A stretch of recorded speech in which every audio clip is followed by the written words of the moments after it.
Mijaio nega.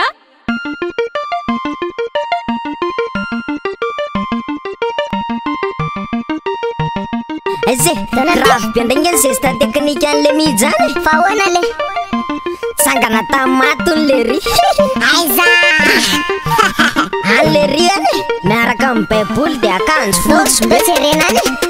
indro tonga itsoro fa volombelona ritory aminareo am'le afatr'Andriamanitra sa le efa maty ka nitsangana ho velona ka manaraka anazy maniry no any an-danitra sa ve manonofo sa masoko manjoroso sa hoe kambana an'le ry sa hoe matoto aza matahotra izao ihany ty io novoky tsapao tonga ndray ela le mija le itoy izao orinamako aiza le finonao odiniboka tao an-trano elako aveo hoe maty aza mifoky itsono a ela raha tsy mataty sambatra zay mino nefa mbola tsy nahita tsoro fotsiny hoe mila vola le sy de vita ry raha lasana bavo fantatrao ve Kristy tena tsy fantako zany zany sakova ino aty aty aminay ny fiainana tsy mora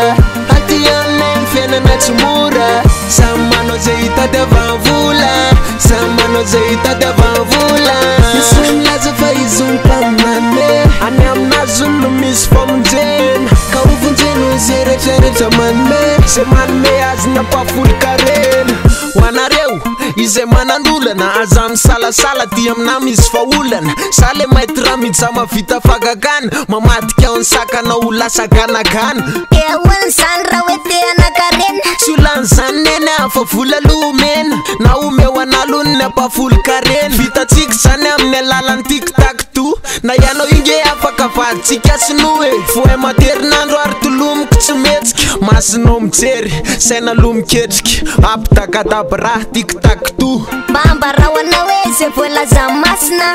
eka ozy zao nolazainy masina amity daholo ny fanananareo ray manontolo ary atero aty fa hosoloana vaovao aty aminay ny fiainana tsy mora aty aminay ny fiainana tsy mora samy manao zay hitadiavam-vola samy manao zay hitadiavam-vola misy milaza fa izy mpaminane any aminazy no misy famonjena ka ovonjeno zay rehetrarehetra manome zay manome azy nampafolo-karena maître sanako marary nefa sa tsy manam-bola hoentina any amin'ny hôpitaly kalma aiza mitaitaina ka tseringa izy efa tady alaina tsy maty izy akory fa mbola matory anaka mifoaza ianao ifa tsy miana tsony sa ariny anao kalma ianao fa karakaraiko momba aminy izy tsy maty fa natsony ray ody aminy fa melohan'izay a zalo mila sorona satria ny devolony oriny mila sorona omby dimapolo de akoha mamborona aza nahitana ihany zany rehetrarehetra zany fa melohan'izay izy alevitsika any am-pasana ny fitsangana amin'ny velo le ho avelany eo andrasana raha tsy mitsangana izy de afaka madidio zako aty aminay ny fiainana tsy mora aty aminay ny fiainana tsy mora samy manao zay hitadiavam-vola samy manao zay hitadiavam-vola misy milaza fa izy mpaminane any aminazy no misy famonjena ka ovonjeno zay rehetrarehetra manome zay manome azy nampafolo-karena